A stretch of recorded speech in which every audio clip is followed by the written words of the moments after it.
timber wolves compared to the one that looks like a werewolf? So the one that looks like a werewolf is the one that my daughter sees and has seen since she was little outside her window.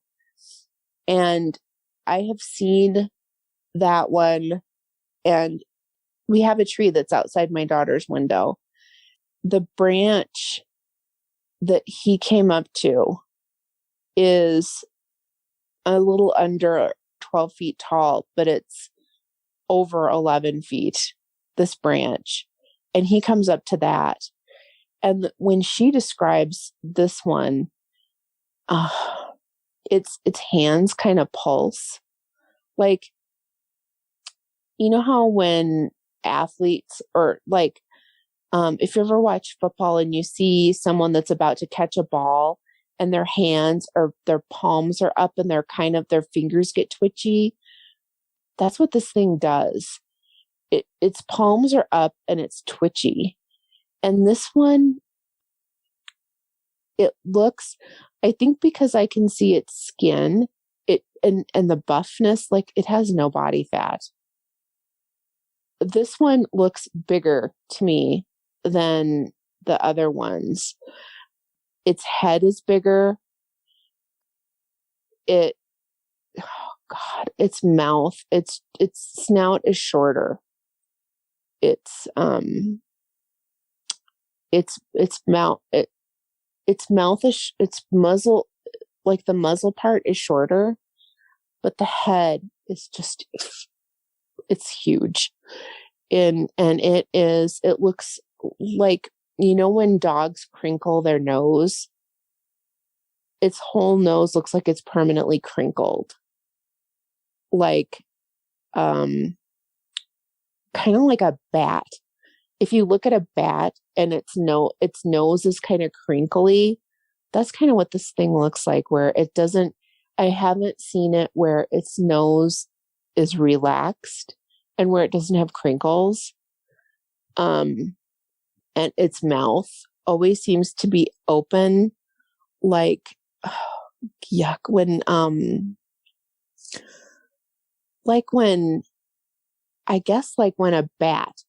a bat, it looks like it's sniffing and it can't close its mouth.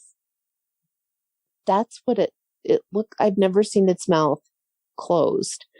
And it has, God, like, just, its teeth are just disturbing. It's just like daggers. Honest to God, it's just like daggers. And it's like, unlike the other ones where their teeth look like, it looks like they have now maybe I'm wrong, but it looks like it has the normal amount of teeth that a dog would have, but they're just pointy. They're not flat. This thing looks like it has way too much teeth for its mouth. It looks like rows of teeth. Like, it looks like it has rows of teeth. Like a lamprey. You know how lampreys have like rows of just teeth? That's what it looks like to me when I see this thing. It doesn't look normal. It aside from nothing at all about it looking normal, its teeth do not look normal. It doesn't look like a normal dog's mouth. It doesn't look like any kind of mouth that I've ever seen. It looks like it's got like too much teeth. Like,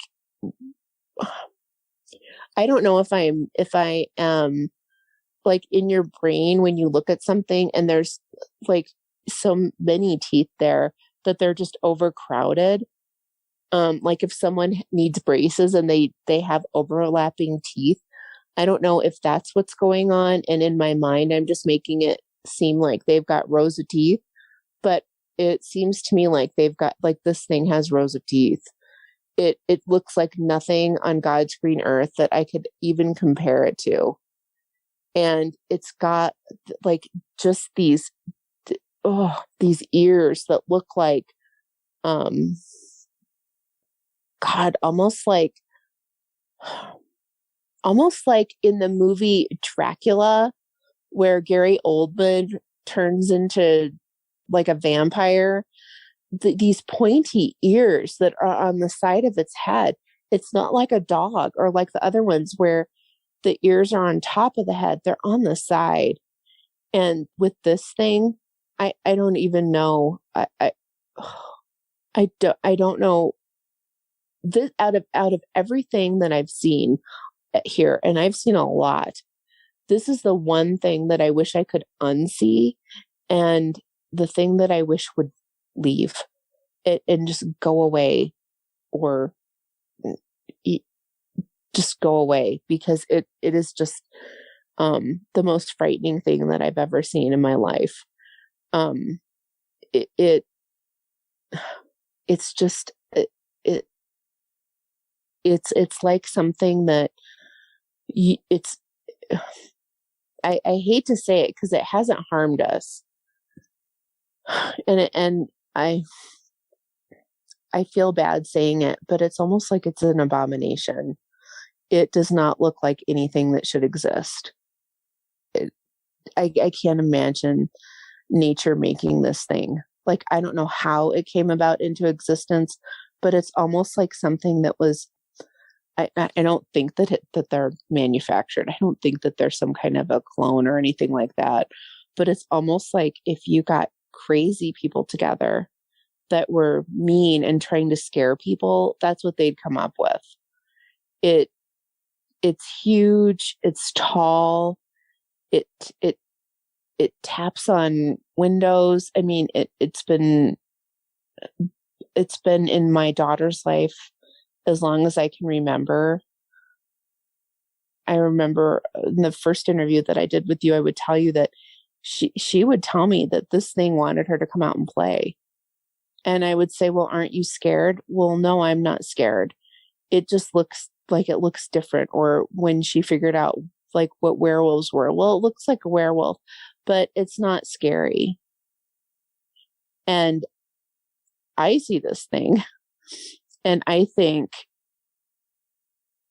if I feel off in any way, I do not want to go outside my house, because I fear that this thing is going to just pop up.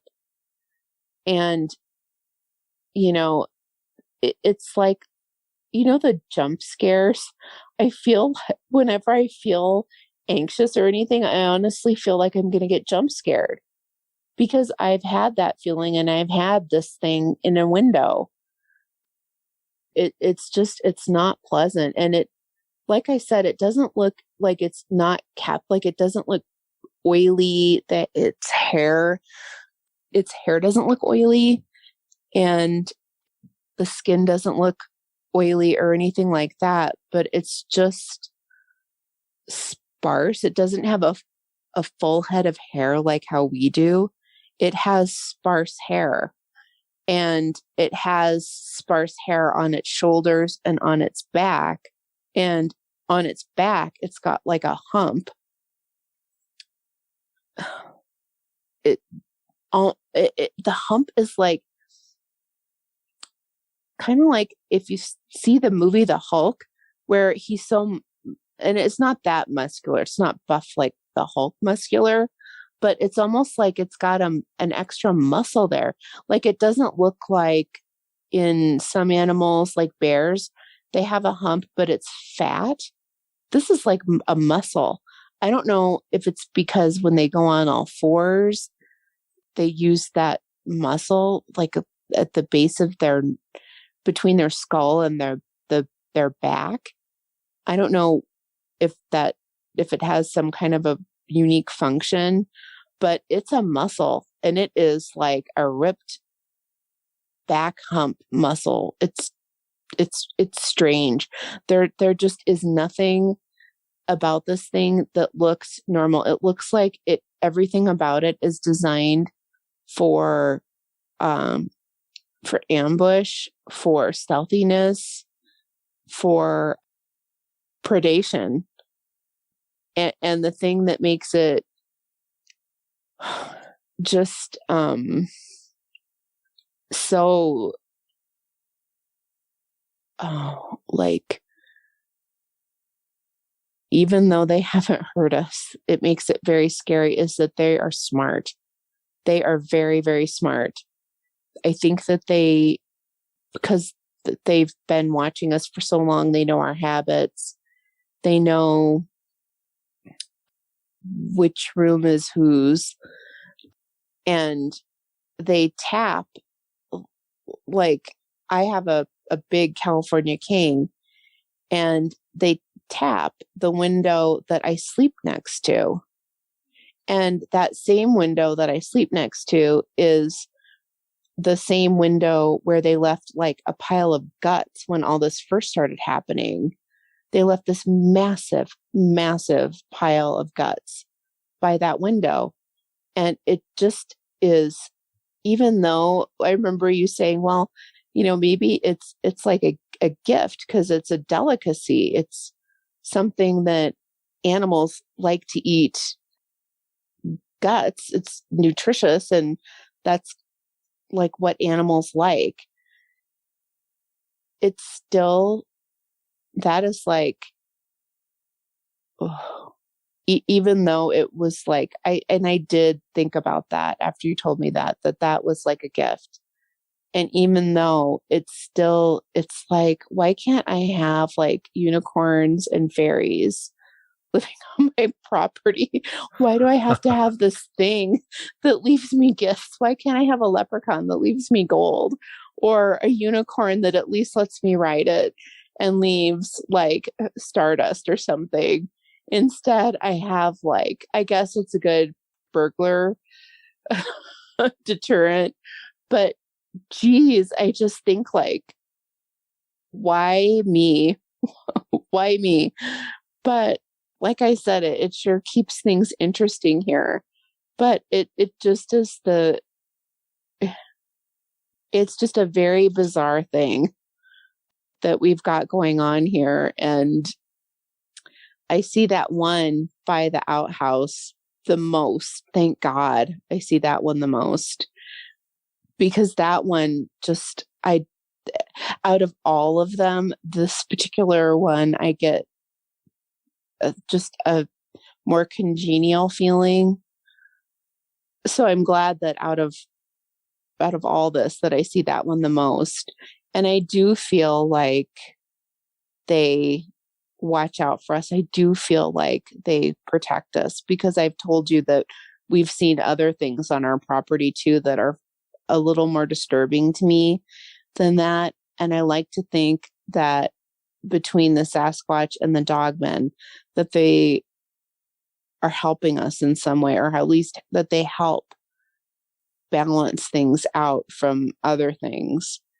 And in all this, I do know that the Sasquatch would never hurt us. And they have given us, they still will leave us little gifts. And I don't know, they've left us scarves and hats and plastic flowers. And I joke with Lily that we could never wear the hats or the scarves in public, because it could be someone from the community and they'll think that we stole them. But with them around, I just know that if they have an amicable relationship with these things, that they would never let anything harm us. I know that. I know that they would never let anything harm my daughter. They would never let anything harm me, my brother. So I just have to play like a logical game within myself and just